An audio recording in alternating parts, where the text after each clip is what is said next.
So, ito yung description niya, nagawa ko na. Dalawang bagay lang naman kung bakit tayo gumagawa ng description. So, una, para sa viewer, para mabasa ng viewer, kung para tungkol saan yung video natin. And pangalawa is for YouTube algorithm. So, ang pinakamahalaga dito si YouTube algorithm. Kasi pag once nabasa ni YouTube algorithm na yung video mo is tungkol dito at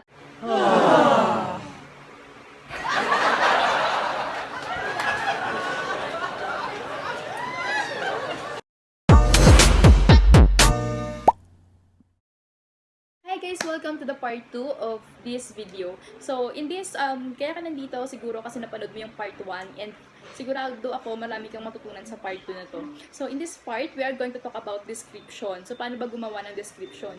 I do believe na yung video kanina is, kaya siya naging ranked 4 dahil sa title and description. And of course, tags para mamaya. Pero kaya siya naging rank 4 siguro kasi hindi lang naman sa title, description, and tags ang tinitingnan, di ba? Tinitingnan din yung audience retention as well as yung likes, yung number ng likes. So, kaya, pero yung rank 4 is okay na yun para sa akin kasi at least sa rank 4 siya. Kapag na-research, lumalabas na siya. Makikita siya agad. Unlike before na talagang nasa dulo. Pero siguro kapag pinasama yung number of views, halimbawa ang daming views, tapos matagal yung audience retention, then maganda yung title, maganda yung description and tags. So kaya siguro, or tsaka palang magiging number 1 or rank 1 yung video natin. So pagtrabahuhan natin.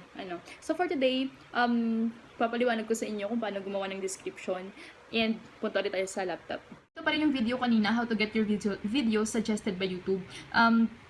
So, ito yung description niya, nagawa ko na. Dalawang bagay lang naman kung bakit tayo gumagawa ng description. So, una, para sa viewer, para mabasa ng viewer, kung para tungkol saan yung video natin. And pangalawa is for YouTube algorithm. So, ang pinakamahalaga dito si YouTube algorithm. Kasi pag once nabasa ni YouTube algorithm na yung video mo is tungkol dito, at kapag may nag-research na related sa videos mo, at nabasa niyo sa description mo, yun yung isa-suggest niya.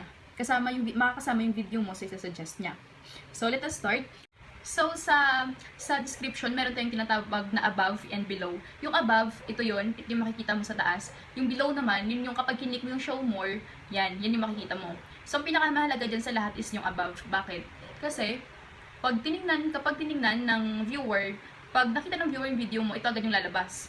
Yan agad yung lalabas. So, kapag binasa niya yan, nakalagay, how to get your video suggested by YouTube.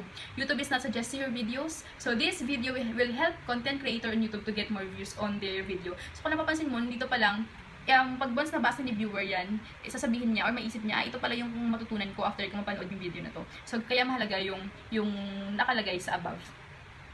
Next naman is yung nasa below. Yung nasa below, nakahati yan sa tatlo. So first, ang ilalagay mo is related links. Sa related links, ayan, maglalagay ka ng links related dyan sa video na yan. So, ang nilagay ko, how to get 4,000 watch hour, then yung link ng video. After nyan is ask for engagement. So, engagement, if you have some question regarding this topic, message me here. So, nakalagay din yung Facebook page ko. Then, or comment down below. So, after nyan, pinaka-last is the channel description. Kailangan mo rin ilagay yung channel description mo. So, nakalagay sa akin, this channel provides product review, tutorial, motherhood tips, and YouTube-related stuff. Start now by subscribing and clicking the notification bell.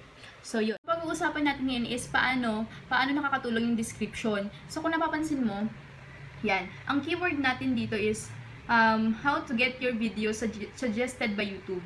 So, get your video suggested by YouTube. Kapag may nag-research na ganyan, kapag may nag-research ng ganito, lalabas ng video mo. Kapag may nag-search ng YouTube is not suggesting my video or YouTube not suggesting videos, ito rin yung lalabas. Lalabas na yung video mo kasi nababasa ni algorithm.